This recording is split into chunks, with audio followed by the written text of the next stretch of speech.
Oke, Assalamualaikum. Jadi, pada video kali ini, aku bakal share ke kalian pembahasan soal SKB 2024, Formasi Pengawas Jaringan Utilitas, yang tentunya udah sesuai ya sama peraturan materi pokok SKB 2024. Oke, peraturan ini dikeluarkan oleh Permenpan RB ya, pada tanggal 4 November 2024 yang lalu.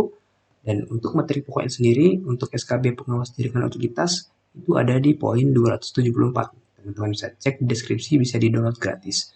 Nah, apa aja sih materi pokok dari SKB Pengawas Jaringan Utilitas? Itu ada dua kompetensi ya teman-teman. Yang pertama kompetensi umum dan juga kompetensi khusus. Untuk kompetensi umum, itu ada pengetahuan dasar terkait pengelolaan jaringan utilitas yang meliputi pemasangan jaringan utilitas di jalan dan jaringan utilitas terpadu, jaringan distribusi air minum, jaringan distribusi tenaga listrik, jaringan distribusi pipa gas, jaringan distribusi telekomunikasi. Nah, sedangkan untuk kompetensi khusus itu pelaksanaan ya. Kalau yang tadi pengetahuan dasar, yang ini pelaksanaan teknis pemasangan jaringan utilitas yang meliputi jaringan utilitas di jalan dan jaringan utilitas terpadu, jaringan distribusi air minum, jaringan distribusi tenaga listrik, jaringan distribusi pipa gas, dan jaringan distribusi telekomunikasi. Jadi perbedaan dari kompetensi umum dan juga kompetensi khusus, yang kompetensi umum adalah pengetahuan dasar, sedangkan kompetensi khusus adalah pelaksanaannya. Oke, paham ya teman-teman? Jadi itulah materi pokok dari SKB Pengawas Jaringan Utilitas. Kita mulai aja ke soal nomor 1. Soal nomor 1. Apa yang menjadi tujuan utama dari pemasangan jaringan utilitas di jalan raya?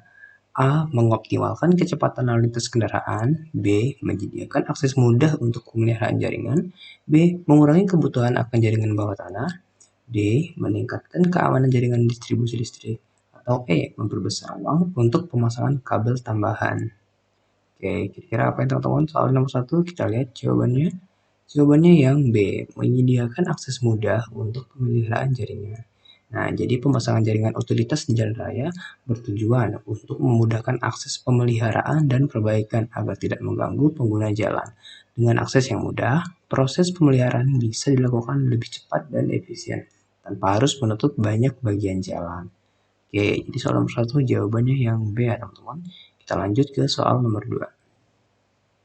Soal nomor 2, dalam jaringan distribusi air minum, fungsi utama dari pompa booster adalah untuk A. Meningkatkan kapasitas penampungan air. B. Menurunkan tekanan air di pipa utama. C. Meningkatkan tekanan air agar mencapai daerah tinggi. D. Menyaring air agar bersih sebelum sampai ke konsumen. E. Menyimpan air sementara sebelum disalurkan ke pipa utama. Oke, kira-kira apa teman-teman soal nomor 2 jawabannya? Kita lihat. Jawabannya yang C, meningkatkan tekanan air agar mencapai daerah tinggi. Jadi pompa booster digunakan dalam sistem distribusi air minum untuk meningkatkan tekanan air, khususnya agar dapat mencapai daerah yang lebih tinggi atau lokasi yang jauh dari sumber air utama. Oke, paham ya teman-teman? Soal nomor 2 jawabannya C, meningkatkan tekanan air agar mencapai daerah yang tinggi. Kita lanjut ke soal nomor 3. Soal nomor 3, dalam pemasangan jaringan distribusi tenaga listrik, kabel bawah tanah umumnya digunakan di wilayah A. Perkotaan dengan permukiman padat. B. Daerah pertanian terbuka. C. Kawasan pegunungan yang tinggi. D. Lokasi dengan tingkat curah hujan rendah. Atau E. Daerah pantai yang memiliki angin kencang.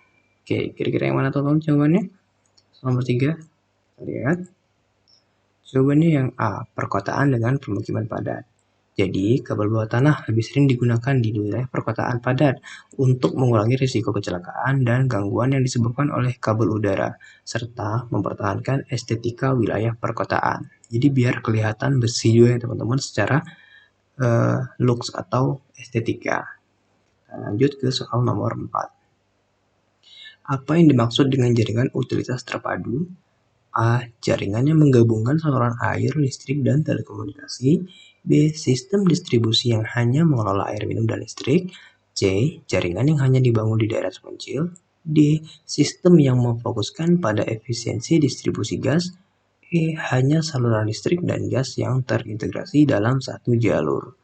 Oke, ini sudah jelas ya teman-teman. Soal nomor 4, jawabannya apa?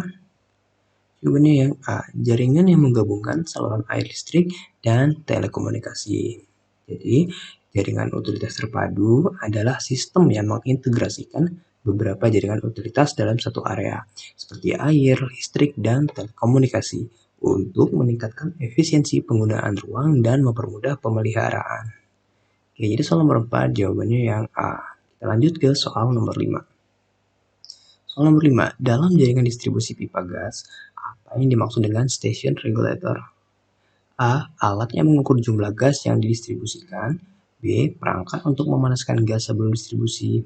C. Tempat penyimpanan gas sementara sebelum didistribusikan. D. Perangkat yang mengatur tekanan gas sebelum masuk ke jaringan pelanggan. Atau E. Sistem yang mengalihkan aliran gas ke jalur alternatif saat ada kebocoran. Kira-kira jawabannya mana teman-teman soal nomor 5? Kita lihat. Jawabannya D. Perangkat yang mengatur tekanan gas sebelum masuk ke jaringan pelanggan. Nah, station regulator adalah perangkat yang digunakan untuk mengontrol dan mengatur tekanan gas agar sesuai dengan standar sebelum gas didistribusikan ke jaringan pelanggan. Ini penting untuk menjaga keamanan dan efisiensi distribusi gas. Oke, jadi paham ya teman-teman, soal nomor 5 jawabannya yang D. Nah, untuk soal nomor 6 dan seterusnya, teman-teman bisa cek link di deskripsi untuk pembahasan soal dan jawaban pengawas jaringan utilitas. Di sana sudah ada soal total 100 soal ya teman-teman, beserta jawaban dan pembahasan. Silahkan cek link di deskripsi, bisa di-download di sana. Nah, nanti teman-teman bakal dapat file berupa PDF seperti ini, dan di halaman awal itu ada list materi pokok. Untuk teman-teman ingat kembali sih apa-apa aja sih yang bakal masuk nanti di